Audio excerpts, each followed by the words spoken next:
시작하겠습니다. 찬송가 211장입니다. 값비싼 향유를 주께 드린 211장.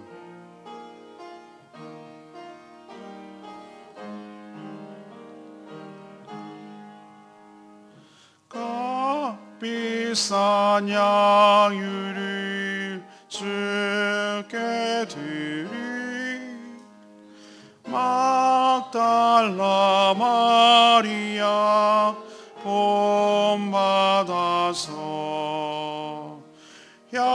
향기로운 산재물 주님께 드리니 사랑해 주 내 주님께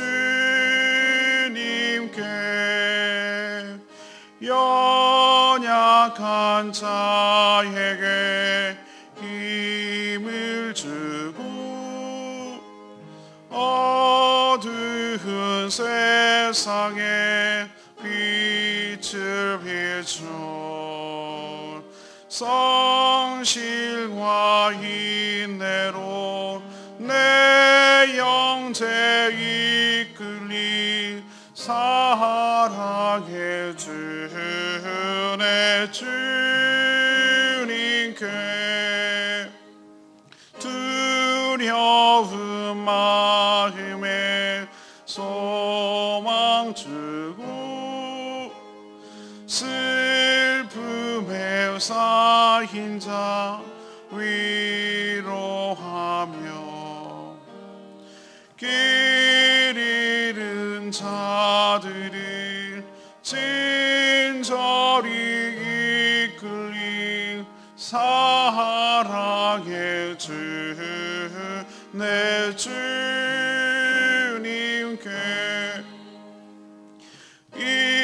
인생의 왕혼이 깃들어서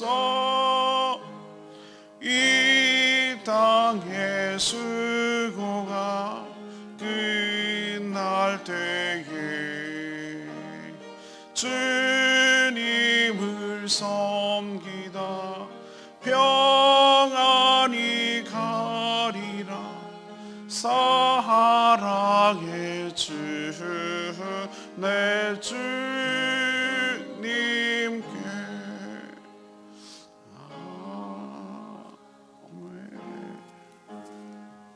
찬양집 779장입니다. 찬양집 779장. 하나님, 당신은 하나님의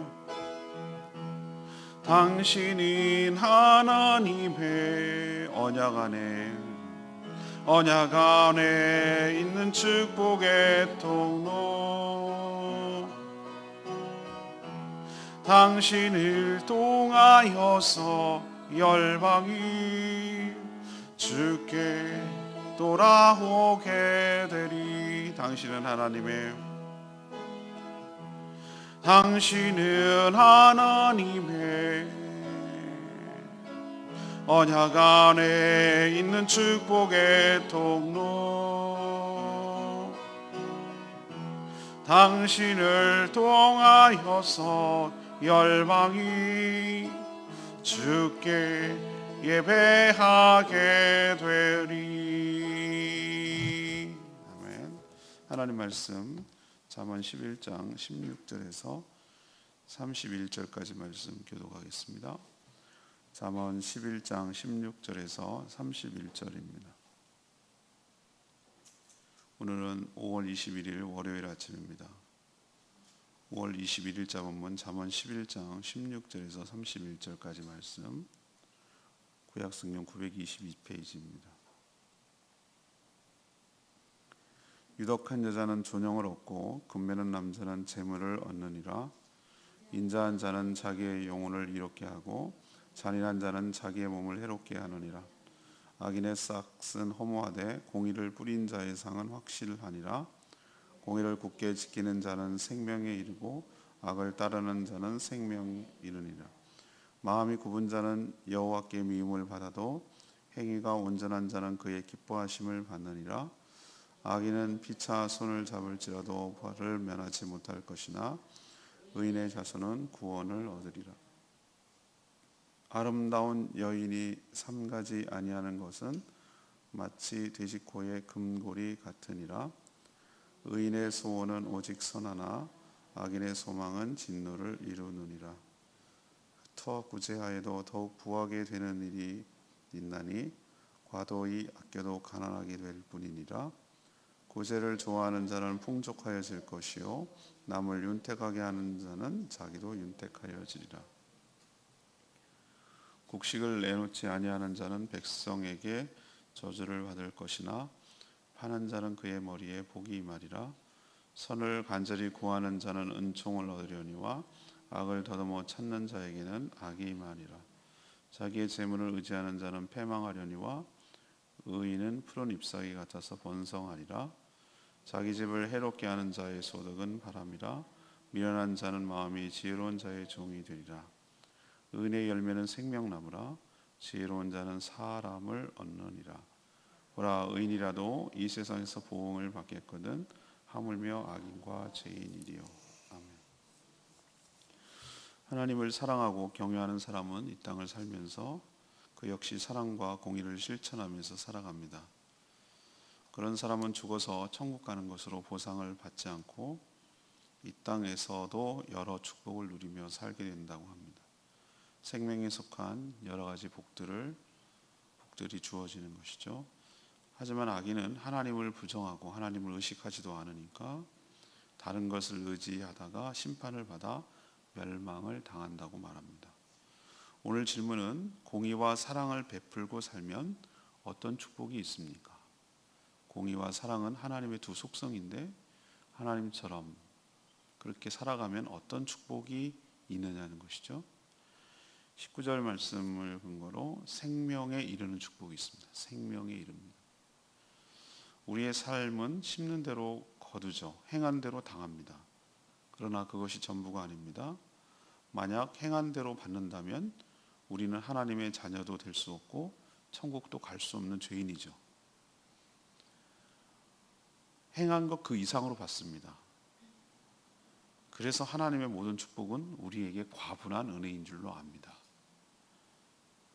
또한 죽어서 천국 가는 것이 우리의 유일한 보상이 아닙니다. 이미 이 땅에 살면서 하나님이 주신 여러 가지 축복을 받아 누리는 줄로 압니다. 이미 그렇게 살아가도록 우리의 근본을 새롭게 거듭나서 바꾸는 그 자체가 하나님이 주신 우리에게 큰 축복인 줄로 압니다.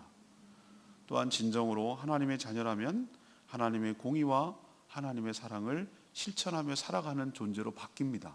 부족하고 연약하지만 그런 존재가 아니었습니다. 그런데 그렇게 된다는 것 자체가 축복이시죠. 근데 거기에 따른 축복도 보장해 주십니다.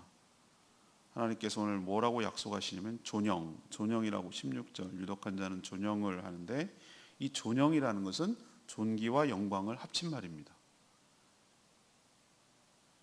그러니까 공의와 사랑, 하나님을 닮아서 그렇게 살아가면 존귀와 영광을 받고 플러스 재물도 얻습니다. 영혼을 이롭게 하고 뿌린 대로 거두죠. 그리고 하나님이 그런 삶을 기뻐하시죠. 하지만 이렇게 살아갔을 때 최고의 축복은 19절에 있는 말씀대로 생명, 여기서 이 생명은 영생을 말합니다. 생명에 이르는 것이죠. 이 생명이 우리의 행위대로 얻은 것입니까? 아니죠. 하나님의 은혜로 새롭게 된 결과이고 최종일 뿐이죠. 그 과정도 축복이죠. 그래서 이미 우리에게 생명이 주어졌어요. 하늘에 속한 생명이 우리에게 주어져서 햇빛이 내리쬐면 모든 생물들이 소생하는 것처럼 하나님의 은혜가 우리에게 내리쬐면 뭐라고 딱 꼬집어서 말할 수는 없지만 놀라운 생명력이 우리에게 전달돼서 여러 가지 면에서 축복과 혜택과 은혜를 누리게 될 줄로 믿습니다. 이것이 바로 하나님의 공의와 사랑을 베풀며 살아가는 자의 큰 축복입니다. 두 번째는 25절 말씀을 근거로 윤택하게 되죠. 윤택하게. 선한 자와 악한 자의 극명한 차이는 뭘로 알 수 있습니까? 잠언에서는 그 사람의 언어를 보면 알 수 있습니다 라고 곳곳에서 말이 많합니다. 그런데 또 다른 중요한 표식이 있어요. 그것은 바로 그 사람이 재물을 어떻게 관리하며 어떻게 사용하는지를 보면 알 수 있다는 거예요. 하나님을 사랑하고 의지하는 자는 하나님을 사랑하는 것들, 하나님이 사랑하는 것들을 똑같이 사랑하며 아껴요. 그렇죠? 우리도 보면 알겠지만 부모님이 귀하게 여기는 거 그렇고, 대통령이 뭘 관심을 갖고 귀하게 여기는지 여러 참모들이 그걸 관심을 갖잖아요. 우리가 정말 하나님을 사랑한다면 하나님이 관심 있어 하고, 하나님이 아끼고, 하나님이 사랑하는 것들을 사랑하게 돼 있어요. 그게 동일한 마음이 생겨요. 하나님은 특히 누구를 어여삐 여기냐면은, 손가락, 우리도 보면은 아픈 손가락이 신경이 쓰이잖아요. 아픈 자식, 모자라고 부족하고 누가 도와줘야 되고, 특히 경제적으로 힘들고 어렵게 살아가는 사람들을 보면 하나님께서 긍휼한 마음이 생겨요. 그리고 마음 아파하세요. 그래서 우리는 어려운 사람들을 구제하는데 힘써야 될 줄로 믿습니다. 그게 하나님 마음이에요. 우리는 자꾸 제가 그렇게 표현했었는데, 우리가 구원을 받는 것이 죽어서 천국 가는 것입니까? 그것만입니까? 그렇지 않아요. 구원은 종합적이고 총체적이라고 말씀드렸죠. 하나님의 축복도 종합적이고 총체적이에요. 그렇다면 우리가 저 사람을 사랑하는 마음이 생긴다면, 제일 큰 사랑은 물론 복음을 전해서 그가 예수 그리스도를 알고 하나님으로부터 오는 축복을 누리고 그 영생을 받고 하나님의 자녀가 되는 것이 가장 큰 축복이에요. 그렇지만 난 할 일 다 했어, 그게 아니라 지체가, 형제 자매가 어려워하고 힘들어하는 것을 보면 어떻게 되냐면은 그냥 따뜻한 위로도 필요하고 종합적이어야 된다는 거죠. 제 말은. 그래서 필요한 물질도 채워주는 그런 일을 하는 것이 마땅하고 당연한 줄로 압니다. 오늘 뭐라고 했습니까? 24절. 흩어 구제하여도 더욱 부하게 되는 일이 있나니. 흩어 구제하면 손실이 생기고 내가 손해가 되고 저축도 못하고, 그래서 내가 쪼그라들 것 같은데 그렇지 않다는 거예요. 더욱 부하게 되는 일이 있나니. 과도하게 아껴도 뭐 하는 일이 없다고? 오히려 가난하게 될 뿐이라. 지독스러운 자린고비들이 잘 살 것 같죠? 그렇지 않습니다. 그냥 어느 정도 삽니다. 근데 거기까지입니다. 큰 부자는 못 됩니다. 그러나 적절하게 잘 쓰고 베풀고 적절하게 의미 있게 사용하는 사람들이 더 존귀와 영광과 더 부하게 되는 것이죠. 하나님 그런 쪽에다 더 실어주시겠죠. 더 잘되게 하기, 축복의 통로로 써야 되니까. 하나님이 복을 주셔야 잘 사는 존재가 우리입니다. 오히려 구제를 좋아하는 자는 풍족해지고, 25절에 구제를 좋아하는 자는 풍족해진다고 했잖아요. 남을 윤택하게 하는 자는 자기도 뭐하여 지리라? 윤택하여 지리라. 이것이 하나님의 말씀이에요. 지난번 최영기 목사님 말씀하셨잖아요. 가정집교회 집회 때 남을 잘되게 하라고, 남을 성공시키라고. 그게 잘 사는 것이라고. 제가 그 점에 감동이 됐어요. 여러 가지 가정교회 좋은 점이 참 많지만 이분들은 가만 보니까 만약에 내가 그런 식으로 옛날처럼 생각했다면 내 시간 들어가지, 돈 들어가지, 그렇게 하면 바보예요, 그거는. 그런데 나도 그렇게 받았으니 나 또한 상대방을 위해서 상대방이 정말 잘 되도록 최선을 다해서 돕고 최선을 다해서 섬겨주는 것이에요. 이 점이 제가 감동을 받았어요. 그래서 저 역시 그렇게 살아야 되겠다고 결심한 거예요. 저는 그거 자체가 축복인 줄로 믿습니다. 남을 성공시키려면 내가 뭐가 있어야 될 거 아니에요. 내가 갖고 있는 정보가 있든지 재력이 있든지 시간이 있든지 젊음이 있든지 노하우가 있든지 뭐가 있어야 남을 돕잖아요. 아무것도 없는데 뭘 돕겠어요. 하다못해 제주에 오는 사람이 온다 그러면은 처음에는 왜 나한테 이런 걸 물어봐. 그런데 그렇게 생각하죠. 오히려 제가 뭐라고 답했는지 알아요? 제주도 하면은 저를 떠올려 주셔서 감사하다고 그랬어요. 제가 원하는 모든 걸 들어줘요. 렌트카요? 제가 잘하는 분이 있습니다. 소개시켜 드릴게요. 전화번호 알려주고. 식당이요? 제가 잘 가는 데가 있습니다. 제가 연락해 드릴게요. 잘해 드릴 거예요. 식당 연결해 줘. 숙소요? 제가 검색해 드릴게요. 여기 좋은 게 있는데 여기 한번 가보세요. 어디 가냐고요? 여기 가세요.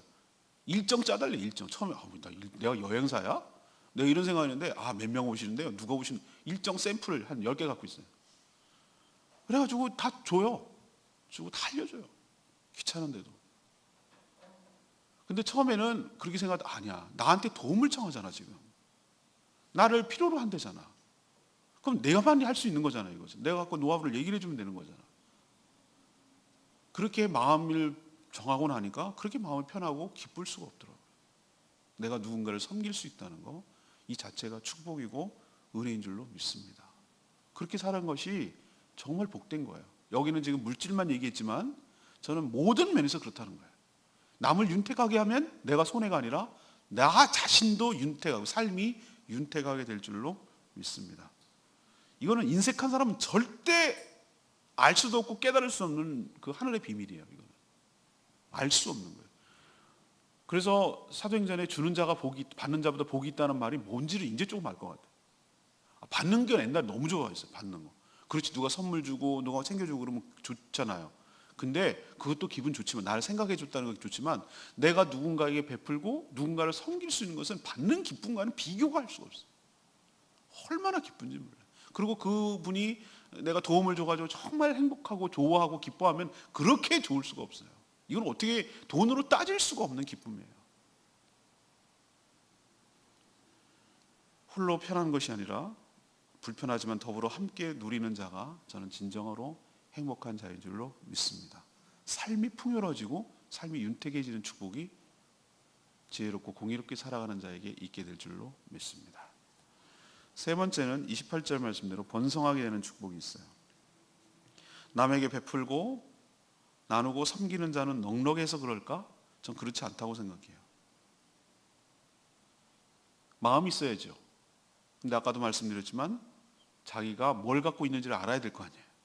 뭘 줄 수 있는지를 알아야 될 거 아니에요. 이것은 꼭 물질로만 국한되는 것은 저는 아니라고 생각해요. 물질이 아니라 마음이 중요하다고 저는 생각하는 거예요. 마음이 있어야 남을 도울 수 있어요. 마음이 없으면 아무리 부자라도 조금도 인색해서 안 도와줘요. 저는 이미 그런 마음 자체가 하나님의 축복이라고 생각합니다. 그런 마음을 먹었다는 것이. 이런 마음은 하나님의 축복을 경험한 사람이 생기는 거예요. 제가 말씀대로 저수지 이론 얘기했죠. 자기의 인생의 저수지의 바닥을 드러내고 먼지가 풀풀 나는 사람이 남에게 물 떠줄 수 없어요. 자기도 없는데 뭘 남을 떠줘요. 쌀독에서 이 집 나는데. 자기가 하나님의 은혜로 충분히 채워지는 역사가 먼저 있어야 될 줄로 믿습니다. 채워져야 돼요. 언제까지? 저수지 뚝이 넘쳐날 때까지 가득 차야 돼요. 그 하나님의 계속되는 공급이 계속 충만해져야 돼요. 그래서 남에게 퍼주는데도 계속 공급된다는 믿음이 있을 때 비로소 사람은 퍼줄 수가 있어요. 그 자체가 축복이라고. 하나님한테 하나님, 내가 이렇게 해도 내가 쪼그라들고 망하는 게 아니라 퍼주고 베풀고 섬겼는데도 불구하고 하나님께서 계속해서 그 뒤를 공급하여 주실 줄로 믿습니다 라는 체험이 있어야 된다고. 체험이 있어야 믿음이 생기는 거예요. 믿음은 믿습니다가 믿음이 아니에요. 믿어지는 거예요. 그냥 자연스럽게 이렇게 했는데 채워지네. 한 번 우연이야, 우연. 또 한 번 했는데 또 채워지네. 우연이 계속 반복돼 갖고 어떤 생각까지 들어야 되냐면 이건 우연이 아니야, 그냥 자연스러운 거야 라는 생각까지 들어야 믿음이 생기는 거예요. 그때 그냥 믿음이 자연스럽게 생기는 거예요. 내가 막 믿습니다, 믿어야지 자기를 기만하고 속이는 거 암시 아니에요. 믿음은 자기 암시 아니에요. 그냥 자연스러운 거예요. 하나님 이렇게 해도 하나님 항상 그런 식으로 나를 채워주시고 나를 인생길을 도와주셨다는 믿음이 그냥 생기는 것은 체험이 있을 때 가능한 거예요. 체험이 있을 때. 제가 이렇게 저 보세요. 얼마나 의심을 많이 하고 생각이 똑 떨어져야 되고 분명해야 되고 그러면 끝까지 의심해보고 사람 잘 못 믿고 이러는 사람이 어떻게 이런 믿음이 생기냐면 믿음 자체가 하나님의 축복인 줄 알아요. 근데 축복인데 이런 믿음이 생기도록 하는 것은 날 믿어지도록 하나님께서 그렇게 해오셨어요. 그렇게 주신다고, 그렇게 해오신다고. 그러니까 내가 안 믿는 게 오히려 내가 정신 이상인 자가 되는 거예요. 안 믿는 게 이상해. 이런 상황이 계속되는데 난 못 믿어. 그게 미친 사람이에요. 근데 그렇게 되는 것을 당연해 라고 그냥 당연하지 이런 말도 안 해요. 그냥 자연스러운 일인 거예요. 자연스러운 일. 그게 믿음이에요. 믿음. 이런 축복이 여러분 가운데 있게 되기를 바랍니다. 근데 남을 도와주는 사람은 어떤 사람이 도와주냐면 그렇게 해도 내가 쪼그라들지 않아. 그렇게 해도 내가 망하지 않아. 오히려 하나님께서 그런 일을 계속하도록 더 큰 것으로 채워주셔 라는 것을 경험해야 돼요. 경험할 때 비로소 내 걸 나눌 수가 있는 것이지 딜해도 안 돼. 딜도 안 돼요. 사람이 처음에 이렇게 해볼까? 이렇게 하면 더 줄까? 이런 식으로까지도 안 돼요. 사람이 믿음이 없어갖고. 근데 이렇게 해도 채워주셔라는 것을 여러 번 수천 번 경험해가지고 조금도 의심하지 않을 때 비로소 나누고 베풀고 섬길 수 있는 줄로 믿습니다. 그것이 꼭 물질로만 국한되는 거 아니에요? 시간도, 재물도, 재능도, 내 체력도, 나의 모든 것을 그렇게 나눠도 내가 망가지고 쪼그라들고 내가 손해보는 게 아니라 오히려 더 큰 축복이 나에게 임한다는 것을 체험적으로 체득하고 내 것으로 되어야 그런 것이 나눠주고 베풀고 섬기는 것이 일상적으로 자연스럽게 일어나게 될 줄로 믿습니다. 만약 이런 믿음이 없다면 어떤 형식으로 들어오든지 간에 들어온 거는 쥐어잡고 움켜쥐고 안 내보내려고 하겠죠. 왜? 이거 없으면 내가 의지할 곳이 하나님이 없다고 생각을 하니까 이거를 내가 붙들고 의지를 해야 그나마 내가 근근히 살아갈 수 있다는 생각 때문에 못 놓죠. 이걸 못 놓죠. 못 나눠주죠. 재물을 의지하지 않으면 궁색해지고 더 어려워질 것 같은데 오히려 더 거꾸로 더 번성해지는 축복이 오늘 이야기를 하고 있어요. 지혜가 생겨요. 그렇게 살다 보면. 그래서 의인의 열매는 생명나무라고 말씀드렸어요. 생명을 나누는 자란 뜻이에요. 무엇보다도 사람을 얻는다고 얘기를 하고 있어요. 생명을 구하는 사람들이 감사하며 그를 따라요. 그에게는 누군가에게 나눠줬던 작은 친절, 작은 말, 작은 재물, 작은 시간은 그 사람을 죽으려고 했던 생명을 살리는 놀라운 역사가 있는 줄로 압니다. 그 결정적인 한마디, 그 말 때문에 죽지 않고 살았어요. 단순히 꼭 물질만 의미하는 건 아니에요. 그러니 얼마나 고마워하고 감사하겠어요. 무엇보다도 오늘 뭐라고 표현하냐면 사람을 얻는다고 표현한 말에 저는 굉장히 마음이 갔어요. 거기에 동그라미를 쳤어요. 사람을 얻는다. 30절에 의인의 열매는 생명나무라 지혜로운 자는 뭘 얻는다? 사람을 얻는다. 사람을 얻는 것이 최고의 축복인 줄로 믿습니다. 사람을 얻는 거예요. 우리 다 놓고 가는 거 아시죠, 여러분? 그리고 인생 그렇게 길지 않고요. 여러분 돌아가시는 분들 보면은 말년 보세요. 정말 세상에서 너무너무 잘 나가던 사람이 마지막에 정말 비참하게 요양원에서 그러고 맞춰요. 찾아오는 이는 없고 다 불편하고 귀찮아하고 인생 정말 자존감 낮아지고 그런 거 보면은 야, 참 하나님이 없다면 천국이 없다면 우리 인생이야말로 정말 비참한 거예요. 근데 뭐만 남을까라고 생각을 제가 해봤는데 아무것도 안 남아요. 뭐만 딱 남냐면은 내가 정말 베풀고 사랑하고 아끼고 섬기고 그래서 정말 사랑하는 사람만이 남아요. 사랑하는 사람만이 남아요. 그 사람만 남기고 가는 거예요. 건물도 아니고 재산도 아니고 아무것도 아니에요. 다 놓고 가요. 다 놓고 가요. 이걸 깨닫는 사람이 지혜로운 사람이에요. 사람만 남아요. 사람만. 내가 사랑했던 사람만 남는다고. 그 사랑했던 사람의 마음 속에 내가 남는 거라고. 그러면 사람을 얻는 일에 힘쓰고 사람을 사랑하는 일에 힘쓰는 것이 지혜롭고 현명한 일인 줄로 믿습니다. 이게 재물이 아닌 사람을 얻는 것이 최고의 부자이고 최고로 잘 사는 겁니다. 재물은 결코 내 삶을 보장해 주지 못합니다. 하나님이 내 삶의 주인이십니다. 하나님이 우리를 통해서 사람을 얻으라고, 사람을 낳는 어부가 되라고, 생명을 주는 사람이 되라고 우리를 이 땅에 남겨두시고 불러주신 줄로 믿습니다. 오늘 레마의 말씀은 31절 말씀 보라 의인이라도 이 세상에서 보응을 받겠거든 하물며 악인과 죄인이리요. 마지막 절이죠. 제가 쉬운 성경을 보니까 이렇게 번역이 되어 있어요. 의인들도 세상에서 죄값을 받는데 하나님을 저버린 죄인들이야 무엇을 더 말하겠는가 이렇게 표현해놨어요. 그러니까 성도들도 바르게 사느라 살아도 때로는 책망과 징계를 받기도 하는데 하나님을 사랑하며 경외하는 자들도 이런 어려움이 생기는데 하물며 하나님도 멸시하고 막 사는 자들은 어떻게 하느냐, 그 마지막에 어떻게 하느냐라고 되묻고 있는 거예요. 결국은 자기가 살아온 그대로 하나님의 심판을 받아 패망하게 될 뿐이라고 경고하고 있는 거 여러분 기억하시기를 바랍니다. 바랍니다. 오늘 질문이 뭐였습니까? 하나님의 속성, 하나님 두 가지 속성이 뭐죠? 공의와 사랑. 이 두 가지가 하나님의 속성이 우리를 대하시는 방식이에요. 이 두 가지 균형이 충만하신 분이에요. 균형도 있고 둘 다가 충돌될 것 같은데 우리는 충돌이 돼요. 많이. 사랑하면 공의가 약해지고 공의로우면 사랑이 약해지는 게 우리의 약점인데 하나님은 이 두 가지가 다 충만하다니까요. 예수님을 바라볼 때 사람들이 뭐라고 그랬어요? 사랑과 은혜가 충만하시고 하나님의 거룩함이 이 두 가지가 다 밸런스가 있는 거예요. 그 하나 예수님의 모습을 보니까. 그렇게 닮아서 살아가면 어떤 축복이 있는지를 오늘 얘기를 하고 있는 거예요. 첫 번째는 무슨 축복이 있는다고요? 생명에 이르는 축복이 있다고. 이 생명은 제가 말씀드렸죠. 이 문맥으로 보면은 영생이에요. 영생. 그 축복이 우리에게. 두 번째는 우리의 삶이 어떻게 된다고요? 윤택하게 된다고. 윤택하게. 풍요롭고 윤택하게 된다. 또 세 번째는 뭡니까? 번성하는 축복이 있어요. 사람을 얻는 거죠. 결국은 남는 거죠.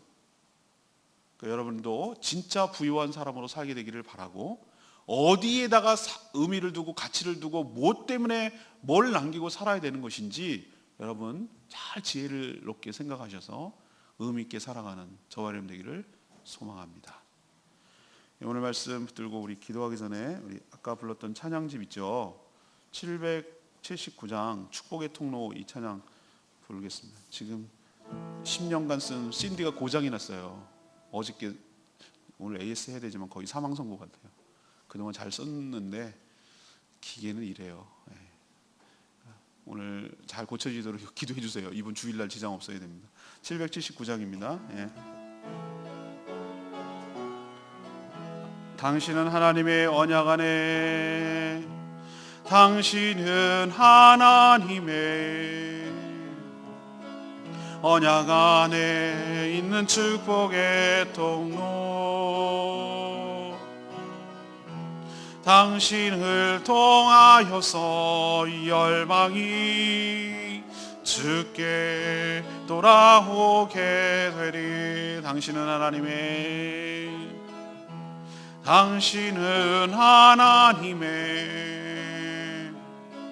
언약 안에 있는 축복의 통로 당신을 통하여서 열방이 주께 예배하게 되리. 맞습니다. 하나님께서 여러분을 통해서 주변에 있는 많은 사람들이 하나님의 축복을 받는다면 여러분은 정말로 의미 있고 가치 있게 살아가는 줄로 믿습니다. 여러분에게 주시는 것은 하나님이 여러분만을 잘 쓰고 잘 먹고 잘 살다 죽을 그런 개념이 아니고 여러분에게 주신 것을 통해서 주변에 흩으라고 그 복이 미치게 하라고 그 복과 사랑이 필요로 하는 자들에게 스며들게 하라고 여러분들에게 시간과 젊음과 재능과 건강과 물질과 직장과 일터와 모든 것들을 여러분에게 허락하여 주신 줄로 믿습니다. 무엇보다도 그런 마음을 그런 축복을 허락하여 주신 줄로 믿습니다. 그런 존재로 바꿔주신 하나님께 감사하고 하나님 저희가 축복의 통로로 살아가게 하여 달라고 다 같이 주여 외치고 간구하며 기도하겠습니다. 주여 하나님 오늘 말씀을 통해서 하나님 공의와 정의롭게 살아갈 때 하나님 공의와 사랑을 베풀고 살 때 어떤 축복이 있는지를 가르쳐 주시니 참으로 감사합니다. 하나님 우리가 생명이 이르는 축복이 있게 됨을 감사드립니다. 하나님 우리가 정말로 이 모든 것들을 살아가길 때 생명에 속한 모든 것들을 누리며 살게 될 줄로 믿습니다. 이미 그렇게 살아가는 자체가 우리의 신분이 우리의 존재가 바뀌었다는 것을 증거함을 고백합니다. 하나님 저희들이 그런 자들이 아니었는데 하나님 우리가 온전히 바꿔주시니 참으로 감사합니다. 하나님 온전한 생명에 이르도록 축복하여 주시옵소서. 또한 하나님 그렇게 살아갈 때 하나님 우리에게 윤택한 축복을 허락하여 주실 줄로 믿습니다. 하나님 과도하게 아낀다고 잘 사는 것이 아니라 하나님이 복을 주셔야 잘 사는 것을 기억하고 하나님 나누고 베풀고 섬길 때 하나님 우리가 오히려 더 윤택하고 번성하는 축복이 있게 될 줄로 믿습니다. 하나님 저희가 어떻게 살아야 되는지 지혜를 얻게 하여 주시고 이 말씀대로 살아 하나님의 놀라운 은혜와 축복을 받아 누리게 하여 주시옵소서. 오늘 하루도 주님의 은혜 가운데 살기를 원하고 예수 그리스도의 이름으로 축복하며 기도합니다.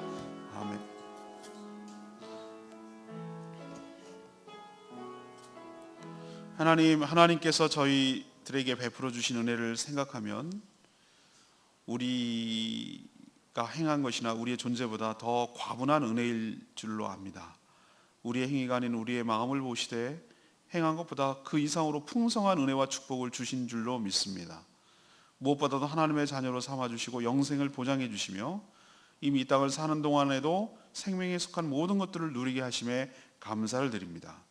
그러니 하나님 대신에 재물을 의지하지 않게 하여 주시고 주신 재물로 도움을 필요로 하는 사람들에게 나누며 섬기며 베풀며 살게 하여 주시옵소서. 그렇게 사는 것도 축복이지만 그렇게 살 때 영생과 존경과 윤택과 번성과 사람을 주신다고 하셨사오니 저희가 지혜롭게 살아가는 저희들 되게 하여 주시옵소서. 오늘도 하나님 앞에 간구하고 기도하는 제목마다 응답하여 주시고 또 오늘부터 있을 목회자 컨퍼런스 은혜 가운데 잘 진행되고 돌아올 수 있도록 축복하여 주시옵소서. 우리 교회 반절하는 신디가 지금 망가졌는데 하나님께서 잘 고쳐주시고 예배에 지장이 없도록 하나님께서 축복하여 주시옵소서. 주님께 모든 것 맡기옵고 예수 그리스도의 이름으로 축복하며 기도합니다. 아멘. 오늘 하루도 한 주간도 주님의 은혜로 살아가는 복된 한 주간 되기를 축복합니다. 저는 오늘부터 목요일까지 목회자 컨퍼런스를 다녀올 텐데 평상시처럼 잘 기도하시기를 바랍니다. 기도하겠습니다.